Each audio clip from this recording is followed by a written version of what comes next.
There is a new secret to success. You don't have to buy anything or eat any special foods. For most people, though, it's their greatest weakness, but can also be your greatest strength, and that's your willpower.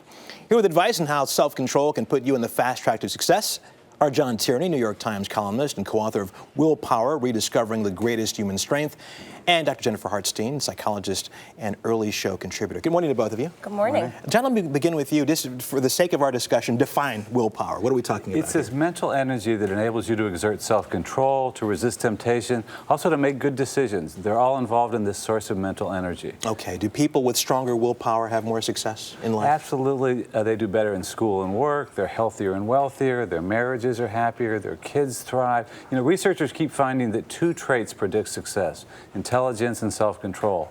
You can't do much about your IQ, but you can improve your willpower. Jan, do you believe that? Yes, actually I do. I think that it's something that can be trained. It's something that can be improved upon. There's lots of ways you can think about how to do that. And the fact is, the more attention you can pay to something, the better you are at able to completing it, taking it to the next level, doing more with it. So of course, if you can stick with something over time, that's going to make you feel better. That's going to give you greater success. We quit too quick often. Right. Well, let me ask you, how does one strengthen his or her willpower? Well, there's lots of different ways, right? I think one thing is that you can train it. It's a mental muscle. If we think about the fact that we go to the gym to train to get stronger, we can train our brain to pay better attention. So you can eat differently. You can also try and pay attention to one thing and distract with something over here, but really keep sustained attention and practice that over time. Start with 5 minutes, 10 minutes, 15 minutes, and build up. So the more you practice, it's like, I'm going to do weight training for my willpower. And I think that that's something that everybody can figure out how to do. John, in this, should people concentrate on a specific area where they know they don't have any willpower? Right, but just general exercises.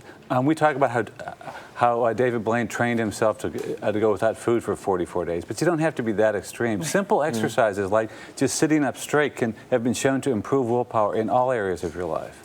Start small, I think, you have to do. Why do some people have more willpower than others? Is there an answer to that? Well, it starts in childhood. Kids learn it from parents when parents set goals. But adults can learn it too. I mean, we describe how Drew Carey learned to keep his desk clean, how Eric Clapton managed to quit drinking. You know, successful people learn how to set realistic goals. There really is a science to the to-do list. They develop strategies and tools that minimize the demands on their willpower so they have it there for emergencies. And I think the key there is figuring out what it is that's a priority for you. So if you want to change your diet, which is we know where willpower gets zapped all the time, don't say, I'm going to change everything about how I'm going to eat. You're destined to fail. Pick, say, one area. I'm going to not drink soda anymore, and start there. And then once you can conquer that, then go to, I'm going to stop eating candy. Or, you know, so if you pick one area and build on that, you'll have greater success. Being in control, obviously a good thing. Can being in too much control be a bad thing, necessarily? I have seen it become a problem for people. People who become overly controlled, especially around areas of food